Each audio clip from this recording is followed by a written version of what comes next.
That's all right. That really is all right. Today, I want to talk about these. These are ox cheeks, beef cheeks, whatever you want to call them, but they're cheeks from a cow. And for me, if I'm doing a braised dish of any kind, I think these are the best, as well as ox tails, I think are really good. They both need a bit of care, a bit of attention, and a long time in the oven. So we start this off, and this is best done probably a day or two before you actually want them. They almost improve actually by keeping them in the stock and then reheating them. Okay? So, to deal with these. Now, a beef cheek will come with a layer of fat on it like that. It's up to you whether you want to leave that fat on or you want to take it off. I've done both. So I've taken it off on this, but I've left one on because this is minimal, the fat, and it actually just really breaks down and makes it really tasty actually when you make the stew. So, it's up to you. Right, have a frying pan at the ready. I will just say, this hot top, which is made by Gaggenau, I'm not paid to do anything like this, but I speak as I feel, is so good, so good. I love induction in any case, but this is so good. So heat the pan up to start with. I'm using a bit of beef dripping. You could use oil, or you could use lard. Right, so we'll get your pan nice and warm. Whilst that's warming up, what I've got here is onion, carrot, celery, garlic, selection of herbs, okay? Just gonna, whilst that's heating up, just peel the onion, roughly chop it. Quite often when you're making a dark stock, you don't actually take the outer skin off the onion, because you probably want it because the outer skin contains colour properties, so it makes it brown. It's up to you, but I do. And then just roughly chop. These are your staple ingredients if you're making a stock or anything like it. Onion, carrot, celery, leek, fennel, whatever you've got in your cupboard. Bit of celery. By the time I've done this, my pan's ready to seal off the beef. Don't overcrowd the pan, because that will obviously take temperature down, and you want it to seal and not braise to start off with. Into the pan, one at a time, like that.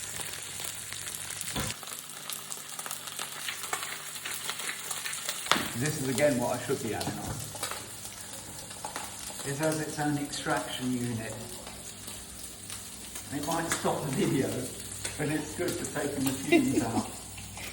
And whilst I do think this is this time of year dish to do, it doesn't have to be in the middle of winter that you're doing it. You could do it at any time of year, I believe. I think it depends on what you want to serve with it. So let me show you. Right, so colour the other side now. Get it back under the extraction. So whilst they're sealing off, I've got my vegetables all ready. I've got my selection of herbs, so it's thyme, rosemary, and a little bit of sage.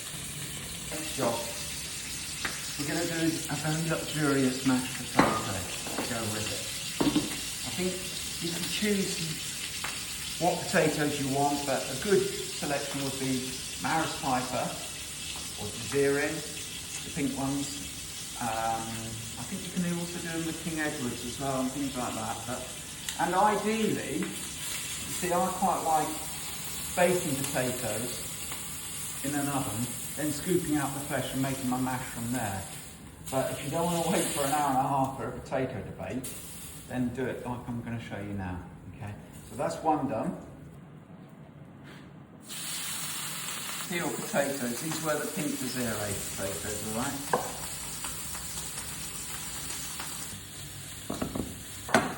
So, into a pan goes the potatoes, cover it with cold water, and again, plenty of salt.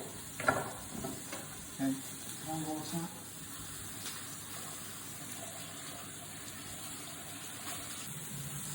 onto your heat. When I was at work, I used to never use lids. But at home, I like to do my mashed potato with a lid on it. Next beef cheek is nearly done. But I guarantee, if you follow these instructions, you'll really enjoy this. This extraction is so good, so good. Otherwise this whole room would be smoky. Okay, so that's your beef cheeks sealed off. Now in the same pan, not washing it out, add your vegetables, okay?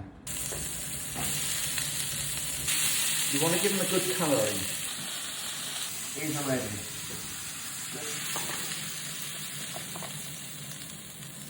Over your beef. Now, you add some red wine. This is making me smile because my mate has his wines, and this is James, and I did have a glass last night, right? But I thought, I'm not going to drink any more than the glass. I know what I can do with it. So don't take offence, James. This is going to make this beef stew very, very good. So a bit of white red wine. But you do need to cook with wines that you're prepared to drink. You don't want the cheapest, nastiest wines going in. You want something which is decent. Let this reduce down by at least half. Tell you what I also like adding to it. A little touch of sherry vinegar and a little touch of brown sugar. But that's me, because I have a sweet tooth, and I think brown sugar, muscovado sugar, really works quite well with this. But that's again optional. Once it's reduced down, I want to talk about this. This is your making of a brilliant stew. So this is a jellied beef stock, and this is from a most incredible company up in Yorkshire called True Foods. They make natural, real stocks.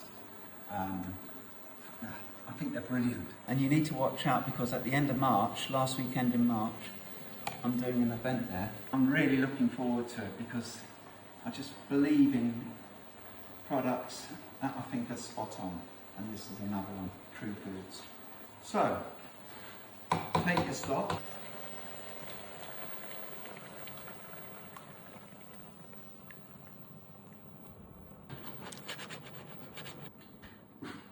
Just let it come back up to a heat.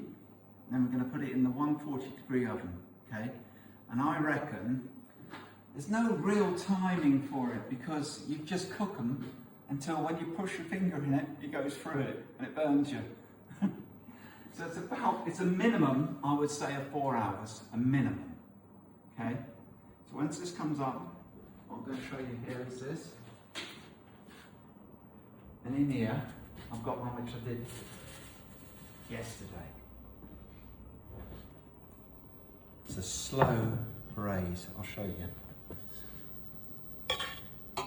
And this is how they shrink, you see. Well, that's what I mean by it. When you put your hand into it, it breaks, just like that. And this is delicious. One of my favourites. So this is the next step. So this is going to go in the oven. Okay, it's now come up to the boil. Now it's going into the slow oven. Okay.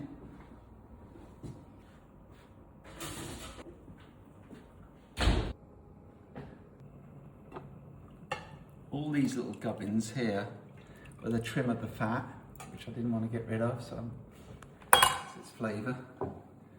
Don't do that. How many freaking times have I done that? Handle the hot pan. Right, and then you pour all your stock into a pan. Okay, so into this, I did add some mushrooms to it. I did, because I had some.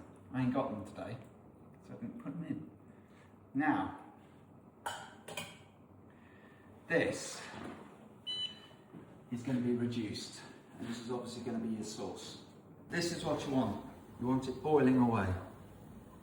Immediately smell how good it is. You're going to reduce that by at least 2/3. It's the most important thing you're going to be doing, actually, the reduction of this. Because if you over-reduce it, it's too sticky, it's not very tasty. Well, it's tasty, but it's too strong. You want it to enhance and not overpower, if you know what I mean. Right, meanwhile, my mashed potato. Probably my favourite winter vegetable is this. And you can get them all year round now, but I love hispy cabbage. Love it. Just, and this one, just going to fairly finely chop it.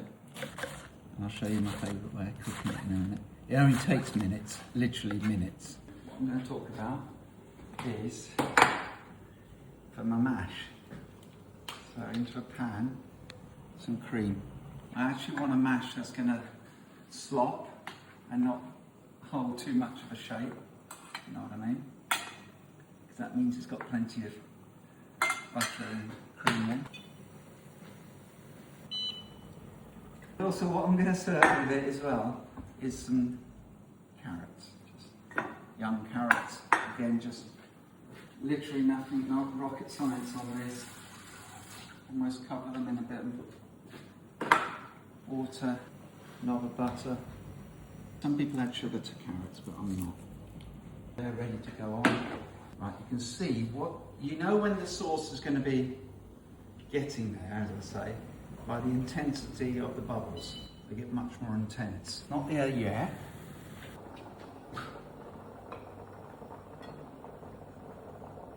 Yeah. Okay. Potato is ready. Leave it to drain for a little bit. Do it a bit at a time. Put it through. Use the ladle because it takes up the contour of the sieve much better. And just put it through. I'm using a very fine sieve here. You don't have to go as fine. You don't want to, but I think the result is, the end result is in the quality of the mash. We'll say that. It's going through.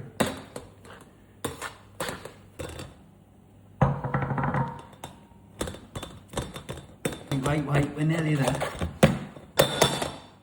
Cool.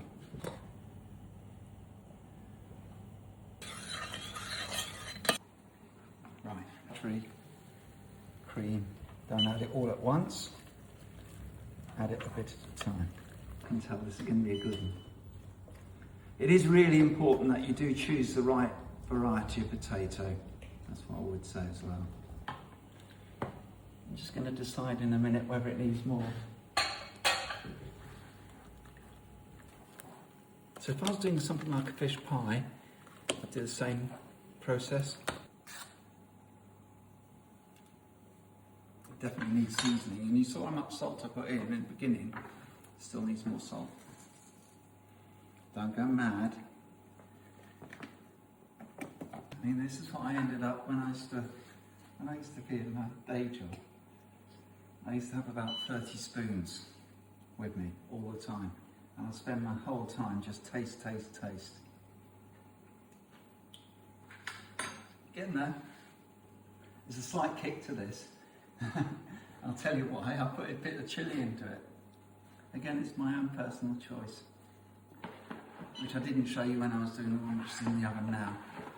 I thought that might be a step too far for you. Final them out. Oh, I had it all.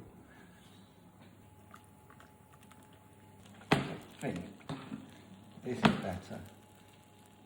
It's like that now.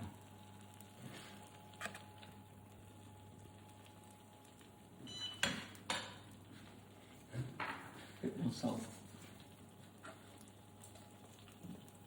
Meanwhile, stock is reducing away. I've chucked it all over the top. And what I'm going to do now is show you how I'll cook the cabbage and the carrots. Carrots go on first, obviously. Anything that grows under the ground, you put in a pan of cold water. And anything that goes above the ground, you put in a pan of, my mum told me that, of boiling water.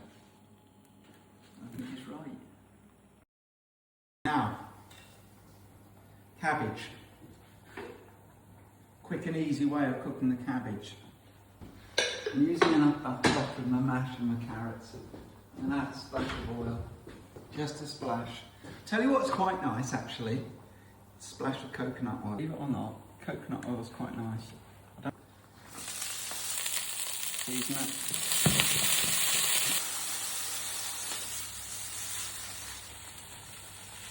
Splash of water. Colour is deepening, becoming richer.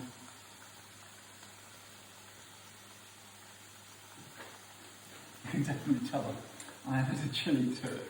I think it's alright, it's winter warming. Do I sit the ox cheek on the mash, or do I sit the ox cheek on the cabbage? These are the sort of stupid dilemmas chefs have, you know. Mash or cabbage? Oh, Jesus.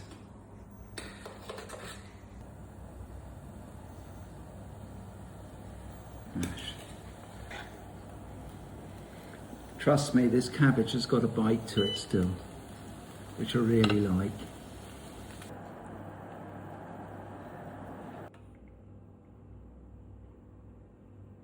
Be generous with the sauce.